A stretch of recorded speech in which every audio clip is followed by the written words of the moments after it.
Thanks, Chairman. Welcome, Mr. Patel. I remember January 6th. Colleagues running through our halls to flee the mob, colleagues shouting that rioters should be shot, us returning to our constitutional business through hallways cleared for us by automatic weapons carrying SWAT teams. None of you, none of us, said those violent rioters should be pardoned. A Republican colleague said such pardons would be hard to believe, even absurd. Your former colleague J.D. Vance said the violent rioters should not be pardoned. Even Jim Jordan said pardons would, and I quote, focus on all the people who didn't commit any violence. Well, Trump pardoned all of them. And there's a lesson in that. Every time you think Trump would never go that far, rethink that. We all seem to agree that violence against police is unacceptable, yet more than 600 people who physically attacked Capitol Police officers were just put back on the street, part of a 1,500-person personal Trump army, now out there with people who have proven themselves willing to do violence on Trump's call. In only 10 days, some are already back committing crimes. We've also tried as a committee, together, to address the dangers of illicit drug sales over the internet, and I assume we're all against murder for hire.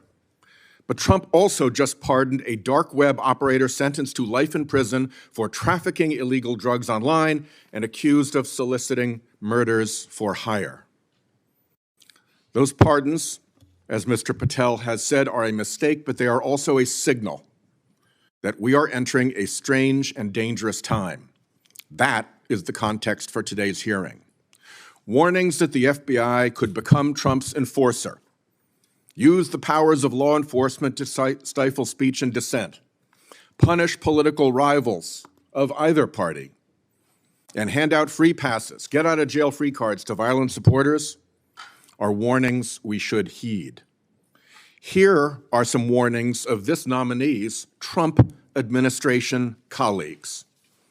Former Attorney General Bill Barr said, this nominee has virtually no experience that would qualify him to serve at the highest level of the world's preeminent law enforcement agency, end quote, and we would never be able to command the respect necessary to run the day-to-day operations of the Bureau. That's for the deputy position. Former CIA Director Gina Haspel was reported threatening to resign rather than have this nominee serve under her. John Bolton, Trump's former national security advisor, said, I didn't think he was qualified. I was forced to hire him. Trump's deputy national security advisor, the nominee's former supervisor, said, his ideas are ludicrous. He's absolutely unqualified for this job. He's untrustworthy. And it's an absolute disgrace to even consider an individual of this nature. That's from Republican appointees who worked with him. And here's what this nominee himself has said about using his office to prosecute journalists. We will go out and find the conspirators, not just in government, but in the media. We're gonna come after you, whether it's criminally or civilly. Is that a correct quotation, Mr. Patel? Senator, that's a partial quotation. But it's correct. In part. Regarding his publication of his enemies list, Mr. Patel proclaimed, the manhunt starts tomorrow, and reposted a video depicting him taking a chainsaw to his political enemies. Is that you, Kash Patel, reposting that at the top of that page? Senator, I had nothing to do with the creation of that meme. Is that you reposting it, was my question. And that's me at the top.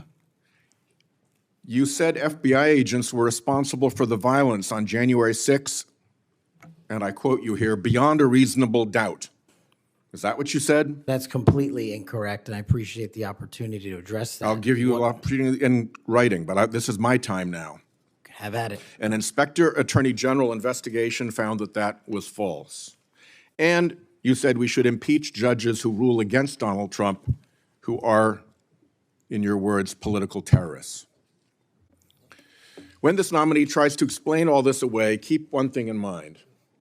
He's testified under oath before a Colorado judge who presided over a Trump case in which he was a witness, and the judge found, and I'm quoting here, he was not a credible witness. His testimony is not only illogical, but completely devoid of any evidence in the record. That's from a judge. This is a dangerous time, and I ask all my colleagues to consider whether these plain comments by this person and by his own Trump administration colleagues should be given a blind eye, just overlooked, or whether, like the warnings of pardoning violent January 6 offenders, they're warnings to be heeded. There is an unfathomable difference between a seeming facade being constructed around this nominee here today and what he has actually done and said in real life when left to his own devices. Conduct shows character. And if you look at history, you see the danger of security chiefs in authoritarian regimes becoming the tools of political power. The characteristics that they often show are that they are vengeful, that they are grandiose, that they are intemperate, that they are partisan and blindly loyal, and that they are servile and won't say no. I'm afraid that the history of this nominee's conduct raises those warnings. And I yield my 1 second back.